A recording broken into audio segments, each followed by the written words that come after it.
John Harbaugh will go to 3-0 against his younger brother Jim. All right, so the Ravens get the win last night, and the Chargers have done most of their damage versus poor competition this season. Against teams below 500, they've gone 6-0. They've outscored their opponents by 2 touchdowns per game, but when facing teams 500 or better, they've gone just 1-4 and have a negative expected points added on defense. Graz, J.K. Dobbins left with a knee injury. What more can you tell us on that?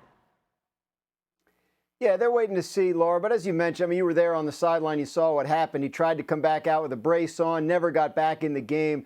It's possible that the Chargers are just being cautious with J.K. Dobbins' knee, which is the same one in which he suffered a torn ACL in training camp 3 years ago. He's also had a season-ending Achilles injury in his career, so they don't want to take any chances with this player. We'll find out more in the coming days, but the fact that he was moving around the way he was, you see him here walking back to the locker room, indicates that hopefully it's not too serious. But we'll find out more in the next couple of days. Yeah, just in case anybody mentioned, or missed it, excuse me, I was saying that right after the injury even happened, he was able to run on the sideline, make some cuts and do some things like that. It could be precautionary. Again, we'll keep an eye on it, like Graz just said. Hawk, another piece of this game last night, Quentin Johnston had no catches on 5 targets. Yeah. What's going on there with him? Yeah, he had a tough game. Unfortunately, those drops come in bunches as well. And we know that Quentin Johnston has had trouble in the past holding on to the football early in his career, and he's been great this season. What Quentin Johnston is, he's a concentration catcher. Now, what does that mean?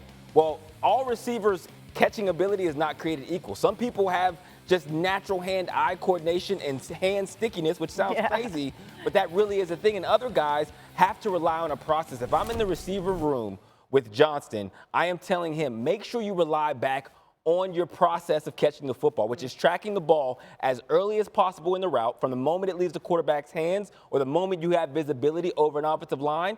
Big eyes, big hands, and nothing else matters till you secure the catch. It sounds rudimentary, but that process of catching in the jugs machine, putting yourself through different situations that force you that when something breaks down, where, there was a moment where he kind of released his head a little early and loses it. He trips on another route, which also ruins his concentration.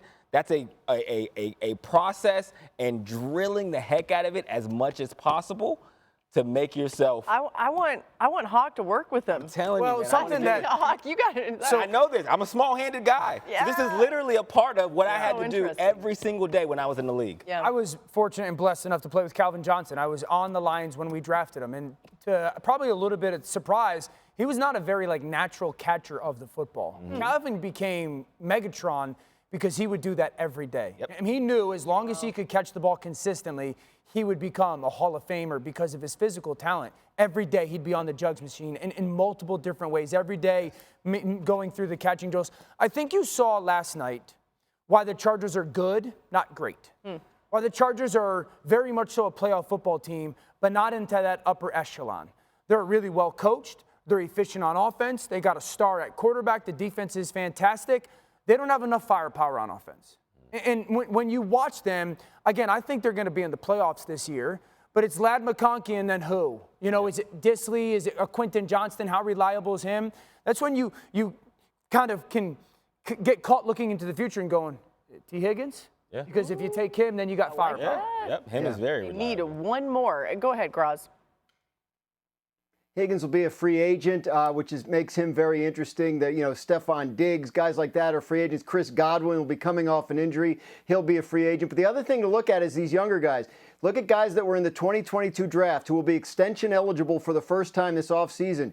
Are the Jets going to want to extend Garrett Wilson? Are the Saints going to want to extend Chris Olave? We have seen receivers in recent years who weren't happy with where they stood with the contract situations get traded. So there could be some very interesting younger players available on the market as well.